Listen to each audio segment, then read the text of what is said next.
Good to be out. Oh, that's all right. Yeah. Well, just, are you better on the other side away from the road? Just thinking about your safety? Yeah, it just should be all right, I think. Do you want us to do that? Yeah. So I'm just always a bit conscious about road safety, so yeah, cool. All right, cool. How are we for sound there? Mark Bailey, Minister for Transport, Main Roads, here with Cherise Mullen, Member for Jordan, Assistant Minister. You're good to go? Okay, with school coming back on Monday, we're going to see lots of new kids, lots of new parents, and it's always a challenge, particularly on that first day when everyone's sorting themselves out. What we want to see is safe driving around every school in Queensland. It's not too much to ask people to drive safely around our most vulnerable road users, and that's our school kids. And also, I have to say, our school staff and our parents as well. So what we're doing is enforcing the 40 zones with the new technology. This camera technology integrates camera technology with the 40 zone, so if you're speeding through a school zone, you may well get snapped by these new cameras. They will be moving right around the state. So different schools, different areas, regional Queensland will have them as well. We're not saying exactly where they are, although you can see that there's one here at Greenbank, but there's multiple units across the state. And what we want to see is a greater level of compliance. You talk to the school communities, whether it's the lollipop people or the staff or the parents, they will tell you there is not enough safe driving around schools, and it remains a big risk. And especially in the first week of school, when we've got lots of young school kids for the first time with their parents, it is going to be an intense and busy period outside schools. So, we want people to drive safely. We want our kids and our staff and our parents to be safe. And for those people who persist on doing the wrong thing and having disrespect for other people, including our school kids on our roads, they will get snapped by these cameras. And so we are getting tougher on this because there's nothing more important than the safety of our school kids as they go to and from school. These cameras are part of our road safety action plan, really important part of it, and I think we'll see this increasingly adopted by other states. This is a world first trial, so we'll look at the data and see how effective they are, but you won't know where they are. They'll be tucked away behind the signs. It's hard to see where the cameras are and where they aren't. And the simplest thing to do, just do the speed limit or less when you're around schools. It's a really simple thing to do, but it's also a compassionate and heart thing to do, to think about everybody else on our roads as well. Great to have with me Chris Stream from Queensland Police, Josh Cooney from RACQ, and also Cherise Mullen, our Assistant Minister and Member for Jordan, who'd like to say a few words. Thank you, Minister. Back to school time is actually a perfect opportunity for all of us, I think, to check our driving behaviour. So whether you've got the kids in the car with you or whether you're driving through our school zones. Greenbank, as you can see, is a particularly busy area, so I'm very pleased to see one of these pilot cameras here. I know our community will do its very best. They'll know to slow down in the school zones during those school hours, and they'll know to stop at those to allow those crossing guards to do their important job. Nothing worse than the thought that you might injure a child or worse, because we know children can be unpredictable. So I want to thank the Minister for allowing this investment here, and also want to wish every single family all the very best for the start of the school year in 2023. Thank you. Chris, would you like to comment from QPS? Thank you. I'd like to start by acknowledging this fantastic initiative by our partners at Transport and Main Roads. It certainly is an excellent initiative and drives road safety home in and around school areas. So from tomorrow we'll start to see the closure of our Operation Charger, which ran throughout the Christmas, New Year's and return to school period. So you will see increased patrols, including LiDAR, as well as other enforcement for seatbelts and that type of activity throughout the school areas. So what we're saying is that road safety rests in your hands and your right foot around those schools. So particularly between those operating hours of 7 and 9 and 2 and 4, we'd ask that you pay particular attention to your driving around school. So we're going to have lots of new starters in the school year, lots of new prep kids. We'd ask that parents and carers and guardians start to have those conversations with the children about road safety. We'll have lots of kids arriving at school tomorrow that will be keen to get into school. They won't necessarily be thinking about road safety and looking either way, so we'd ask that you start to, as I said, embed those thoughts within those children. But also at the end of the day, if the kids are like I was at school, you're really, really happy to get away from school at the end. So you need to be thinking about those types of road safety issues for them. So as I've said, that road safety rests within your hands and your right foot. So we need to be showing that extra care in and around road and school zones. We know that research shows us that impacts between a vehicle and a human body as low as 25 kilometres an hour can cause substantial injuries. So we want to see this year as with a free period in terms of any types of injury accidents in and around schools. Thank you. Thanks, Chris. Josh. Thank you, Josh Cooney from RACQ. Well, school's back and parents are returning to work as well. So the family routine is actually back in full swing as well. And for many, the morning drop-off and the afternoon pickup can be quite stressful. Many of us feel that we're in a rush. They could be thinking about other things as well besides what's happening in front of us on the road. So RACQ's message today is simple. Please slow down. Take extra care on our roads as our children are heading back to the classroom tomorrow. The number of child fatalities in Queensland has been increasing in recent years, and every single one of those is an absolute tragedy. And worse, it is a preventable tragedy as well. And every child should be able to get to school without incident. And it's drivers, motorists should take it upon themselves to do everything they can to make sure that happens and following the road rules and using our roads safely. RACQ has been concerned that too many motorists in Queensland are not taking school zones seriously. We regularly survey and sample motorists and our members about a range of issues that are happening on our roads. Last year, 90% of our members told us that their children are driven to school regularly. Half of them admitted to speeding in a school zone. Half of our members admitted to speeding in a school zone. That is simply not good enough, and it's unacceptable. School zone speed limits are not optional. They are there. They're rules, and they're rules that need to be followed, and they should be enforced so that our children are getting to school safely. Finally, I'll just make this one point. It's part of the answer. It's a very important part of the answer. It's important that our school children actually know the road rules as well. And RACQ's education programs do an exceptional job right through Queensland teaching our kids about this stuff. And just last year, more than 30,000 primary school students were taught by RACQ educators about how to be safe and pedestrian. So that's important as well. School children need to know the road rules, but most importantly, drivers need to know the road rules as well. School zone speed limits are back. Please obey them, slow down, and let's make sure that our children are getting to and from school safely. Thank you. Any questions on the Camera Road Safety Initiative? Sorry. Look, the schools are chosen on a risk basis, so the schools that are identified as having the higher risk get the priority for these new cameras.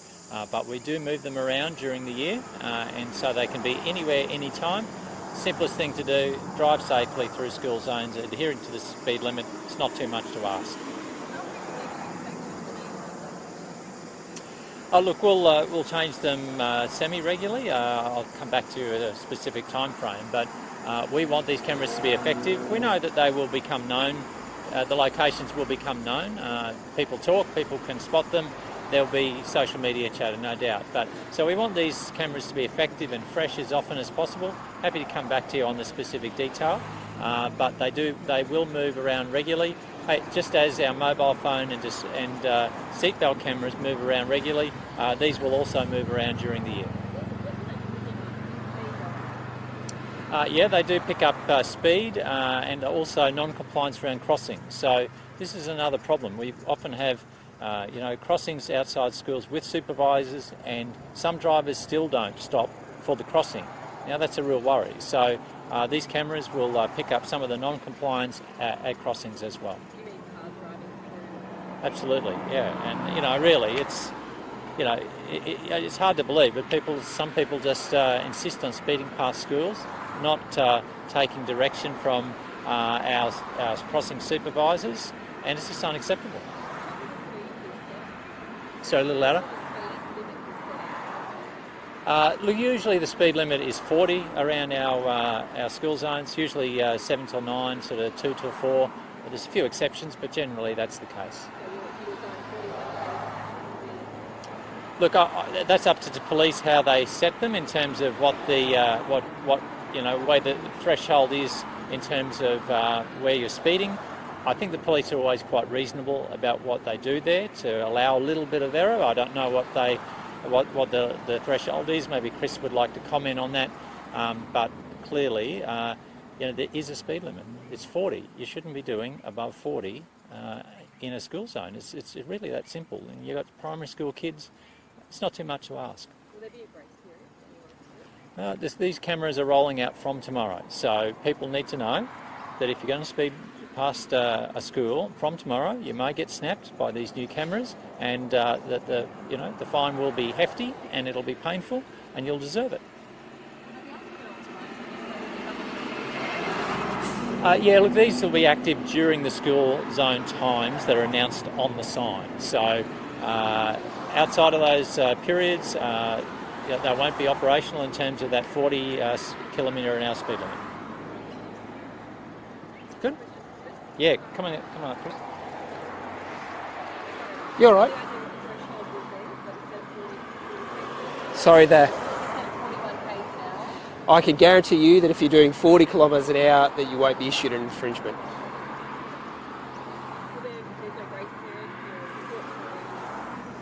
Sorry, again. Well, the period of enforcement will depend on the location. I'll leave that over to TMR.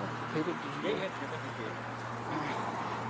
As the Minister said, TMR has worked closely with the Queensland Police Service and undertaken a comprehensive risk assessment of sites across the state.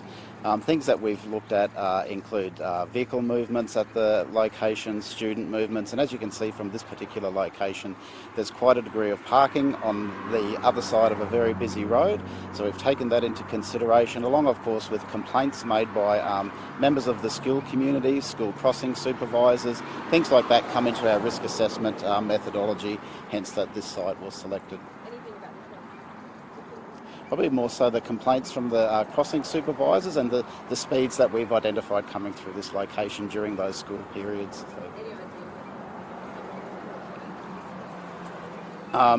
Sadly, we've had a number of instances in excess of certainly of the 40 kilometres per hour limit, so hence this location being selected as part of the pilot.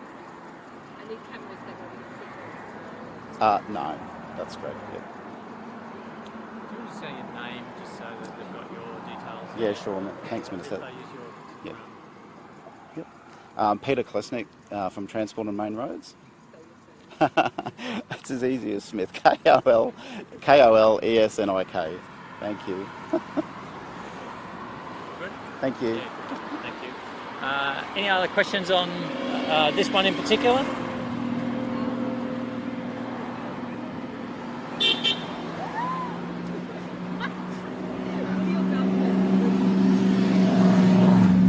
So will we what? will your government review payroll tax for GPs? Okay, just a second. So Chris, on to other topics, so if you want to, but be on standby if we go for police. Sorry, will we rebate? Look, let's be clear on a couple of things here. 95% of Queensland businesses pay no payroll tax, and those that do pay the lowest payroll tax in the country.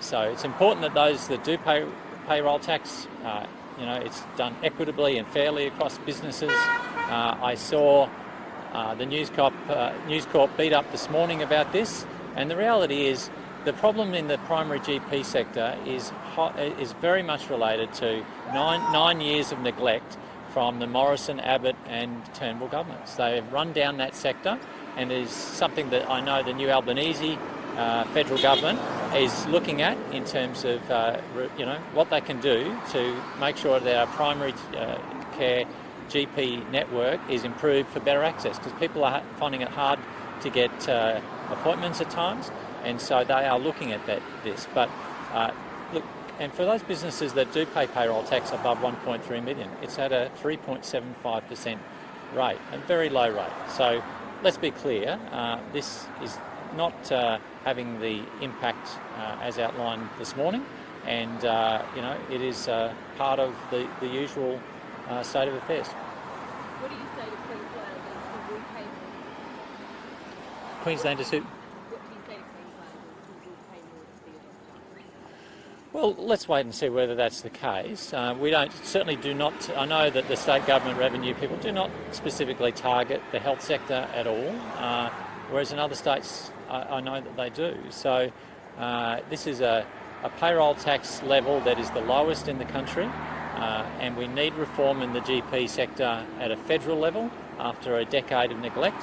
I think that's appropriate, and I think some of the accusations were just inaccurate this morning.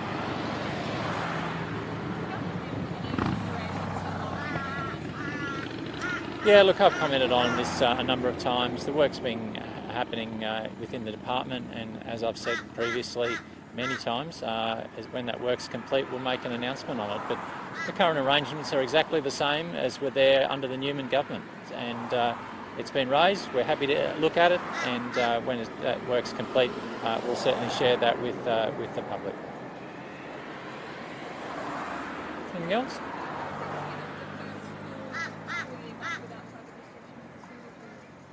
Yeah, look, it's. I think schools are hoping for a bit more of a normal year on the health front. It's been a real challenge for school students, for teachers, for staff with COVID, different kind of waves.